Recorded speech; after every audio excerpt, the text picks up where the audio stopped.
నవ్వే మూతులన్నీ వంకర్లు పోతాయి, హేళన చేసి అపహాస్యం చేసే మొఖాలన్నీ చిన్నపోతాయి. అవమానం పొందిన తన బిడ్డ తల నా దేవుడు ఎత్తుతాడులే, నువ్వు తల ఉంచుకునే అవసరం లేదు, నేనున్నా నీకు అంటాడు ఆయన. ఎందుకు తలదించావు?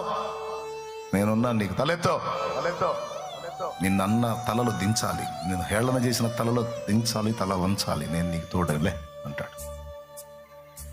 కొద్దిగా ఓపిక పట్టాలంతే మనం. ఏ అవమానం నీకెదురైనా నాకెదురైనా, ఎలాంటి తృణీకారాలు ఎదురైనా గుర్తుపెట్టుకో, రాసి పెట్టుకో, ఇవన్నీ కూడా నీకు మళ్ళా రేపు ప్రశంసలుగా మారిపోతాయి. అలా చేసే దేవుడు నా దేవుడని నువ్వు ఎరగాలి. ఈరోజు నీ బిడ్డల్ని బట్టి నువ్వు కృంగిపోతుండొచ్చు, నీ బిడ్డల పరిస్థితులను బట్టి నువ్వు అల్లాడిపోతుండొచ్చు, ఏడుస్తుండొచ్చు, వాళ్ళు ఎదుర్కొంటున్న అవమానాలు, వాళ్ళని గురించి నలుగురు అంటున్న మాటల్ని బట్టి నువ్వు కుమిలిపోతుండొచ్చు. కానీ ఒక్కటి గుర్తుపెట్టుకో, నా దేవుని బట్టి నువ్వు కలత చెందొద్దు, నా దేవుని బట్టి ధైర్యం తెచ్చుకో, సిగ్గు ఫీల్ అవ్వద్దు. నా దేవుడు నీ బిడ్డల విషయంలో చేసే అద్భుతమైన కార్యాలు తొందరలో చూడబోతున్నావు భవిష్యత్తులో. చాలా